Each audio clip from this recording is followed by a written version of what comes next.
गिबि गिबियावनो तामुलपुर जिल्ला दुलाराय बर' आफादनि जानानै दिनैनि नैबे मिडियानि गेजेरजों आङो गासैबो बर' हारिजों लोगोसे मोनफ्रोमबो हारिनि मानगोनां रायजो राजा नोंथांमोननिसिम गोदान बोसोरनि बयनिसिमबो गोजोन हामलायनायखौ बावहरग्रोनाय जाबाय आरो आसा फारिदों बे गोदान बोसोरा बयनिबो थाखाय मोनसे मोजां लामा मोजां साननाय लाबोनानै होफैगोन। दा दिनैनि जि तामुलपुर जिल्ला दुलाराय बर' आफादनि सेथि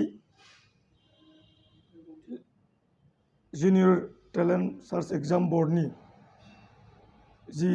थांनाय 17 डिसेम्बराव खुंजानाय जि मोनसे हाबाफारि बे हाबाफारिनि थाखाय जोङो दिनै तामुलपुर जिल्ला दुलाराय बर' आफादनि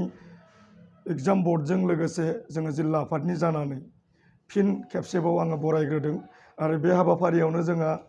जोंनि तामुलपुर जिल्ला दुलाराय बर' आफादनि आनजायसा रोंगौथि सायख' आनजादनि चेयारमेन मानगोनां बासिराम रामसियारि बिथाङा बेवहाय दङ। लोगोसे जोंनि एग्जाम बर्डनिनो कन्ट्रलार मानगोनां दैमालु बसुमतारी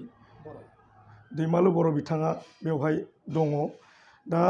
दिनैनि जि गुबै नोंथांमोननि सेराव जोङो मिडियायाव लाबोनायानो जाहैबाय तामुलपुर जिल्ला दुलाराय बर' आफादा दिनैनि बे हाबाफारिनि गेजेरजों जोंनि जि आनजायसा रोंगौथि सायख' आनजादनि जि रिजाल्ट बे रिजाल्टखौ दिनैनि गेजेराव फोसावनाय जाबाय बा जागोन। दा बेनिखायनो आं तामुलपुर जिल्ला दुलाराय बर' आफादनि जानानै जोंनि जि दुलाराय बर' आफादा फोसावखानाय जि कुवालिटि एडुकेसन बेजों लोगोसे स्किल बेखौ जाफुंसार होनो थाखाय तामुलपुर जिल्ला दुलाराय बर' आफादा जि क्लास 6निफ्राय 8सिम जोङो जि गुन गोनां सोलोंथाइखौ बिथा खालामनानै फारफ्रोमबो बिथिङाव दावगानो थाखाय कुवालिटि एडुकेसनखौ मोननो थाखाय तामुलपुर जिल्ला दुलाराय बर' आफादा बे आनजायसा रोंगौथि सायख' आनजादखौ जोङो लानाय जादों। बेजों लोगोसे जिखिनि दिनैनि बादायलायनाय मुगायाव स्किल एन्ड कुवालिटिखौ मोननो गोनां जायोब्ला जोंनि फरायसा बिथांमोना फारफ्रोमबो बिथिङाव दावगानांगोन आरो बेखौ दावगानो गोनां जायोब्ला नैफोरबादि जि आनजायसा रोंगौथि सायख' आनजाद बेबायदि हाबाफारिनि गेजेरजों थारैनो बे मिशन कुवालिटि एडुकेसननि सायाव मोजाङैनो मोनसे फिथाइ लाबोनानै होफैगोन जों बेखौ सानदों आरो तामुलपुर जिल्ला दुलाराय बर' आफादा गासै एबार बोसोराव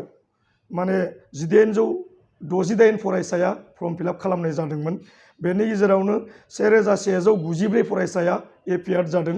बेनि गेजेराव जोङो टप 5 जोङो मोनफ्रोमबो थाखोआव जोङो सायख'नानै बे रिजाल्टखौ जोङो दिनै आउट खालामनाय जागोन। जोंनि बर्डआ बेखौ फोसावगोन। आङो बेनिखायनो गासैबो बर' हारिनि जिखिनि बर' बिजोंजों फरायनाय बा बिगोमाफोरखौ आङो खावलायनो लुबैदों जोङो कुवालिटि एडुकेसन मोननो गोनां जायोब्ला नैफोरबादि जि आनजायसा रोंगौथि सायख' आनजाद बा जि जोङो दुलाराय बर' फरायसा आफादाबो क्लास 9, 10खौ लानानै जि मोनसे माने बेबायदि माने टेलेन्ट सार्च एग्जामखौ खुंनानै जोङो फारफ्रोमबो बिथिङाव जोंनि फरायसाफोरखौ साखा-फारा खालामनो थाखाय बे हाबाफारिखौ लाबोनाय जादों आरो बेखौनो बिथा खालामनानै तामुलपुर जिल्ला दुलाराय बर' आफादाबो नै दिनैनि समाव जिखिनि फरायसाफोरा टप 5आव हाबनो हाबाय आं बिथांमोनखौ तामुलपुर जिल्ला दुलाराय बर' आफादनि जानानै बरायबाय। बिथांमोननि जि गार्जेन आरो बिथांमोननि जि माने फरायसालिफोरनि माने गाहाय फोरोंगिरि बिथांमोननिसिमबो आङो रोजा रोजा साबायखर बावहरदों। फैबाय थानाय समाव तामुलपुर जिल्ला दुलाराय बर' आफादा बेनिख्रुइ साबसिन एग्जाम जोङो खुंनानै जोंनि फरायसाफोरखौ जि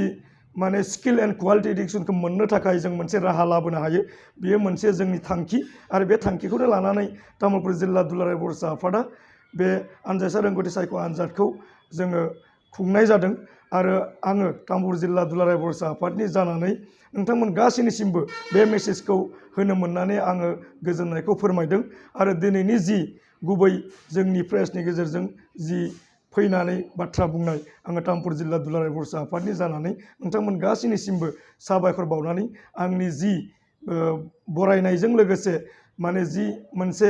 बयनिसिमबो जि बोसोन जोंनि फरायसाफोरनि थाखाय आरो बेजों लोगोसे मोजां